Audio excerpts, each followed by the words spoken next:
Welcome back to our channel পরমার পৃথিবীতে। বন্ধুরা, তোমরা সবাই কেমন আছো? আমি নিয়ে চলে এসেছি আরও একটি নতুন ব্লগ। আমরা নাসিকে প্রথমেই পঞ্চবটি এবং সীতা গুফা দর্শন করলাম। এরপরে আমরা দর্শন করতে যাব কালারাম মন্দির। কালারাম মন্দির নাসিকের অন্যতম একটি প্রাচীন মন্দির, যা পঞ্চবটিতে অবস্থিত। এই সামনে যে তোমরা রাস্তাটা দেখতে পাচ্ছ, এই রাস্তার সোজা গিয়ে বাঁদিকে পড়বে পঞ্চবটি এবং সীতা গুফা, ঠিক ডান দিকেই কালারাম মন্দির। পঞ্চবটি থেকে প্রায় 5 মিনিট মতো সময় লাগবে এই মন্দিরে আসতে। এই মন্দিরের সামনে একটা কিশমিশের দোকান ছিল, অনেক বিভিন্ন রকম কিশমিশ পাওয়া যাচ্ছিল। এখানে 2 রকমের কিশমিশ ছিল, কালো কিশমিশ আর লাল কিশমিশ। তার মধ্যে কোনোটা রৌদ্র শোকানো, কোনোটা মেশিনে শোকানো। সামনে ডান দিকে পড়বে এই দোকানটা। এই সেই দোকান। নাসিক আঙুর চাষের জন্য বিখ্যাত হলেও কিশমিশের দাম কিন্তু প্রচুর। আমরা মন্দিরের সামনে এসে গেছি। এই মন্দিরের 2টো দ্বার, একটা পূর্ব দিকে, একটা উত্তর দিকে। পূর্ব দিকের দুয়ারটা সবসময় খোলা থাকে দর্শনের জন্য। এই সেই মন্দির। এই মন্দিরটির বিশেষত্ব হলো এটি কালো পাথর দিয়ে তৈরি। এই পাথরগুলো 200 বছর আগে রামসেজ থেকে আনা হয়েছিল।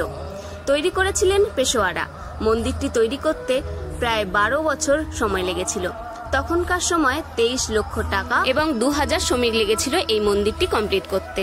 ভগবান রামকেই উৎসর্গ করেই এই মন্দিরটি স্থাপনা। গর্ভগৃহে দেবী সীতা এবং দেবতা লক্ষ্মণেরও মূর্তি রয়েছে। এখানে ভগবান রামের কালো মূর্তি থেকেই নামকরণ হয় কালারাম।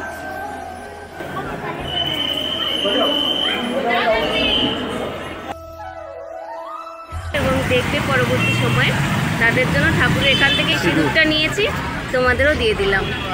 সবাইকে ভালো রাখো। আমরা ঠাকুর দর্শন করে বেরিয়ে পড়েছি। এই উদ্যানটা ঠিক মন্দিরের পাশেই। এখানে একটু সময় কাটিয়ে এবার আমরা চলে যাব আমাদের আশ্রমে, যেখানে আমার আগের ব্লগটাতে দেখিয়েছিলাম তপবনে আমার ভারত সেবাশ্রম সংঘ আছে, যেখান থেকে আমার দীক্ষা নেওয়া। এই সেই তপবন। আমরা যাচ্ছি আশ্রমের দিকে। ব্লগটা বন্ধুরা এখানেই শেষ করলাম। তোমাদের কেমন লাগলো অবশ্যই কমেন্ট করে জানিও, একটা লাইক করে দিও, আর যারা নতুন দেখছো অবশ্যই সাবস্ক্রাইব করে দিও। বাই।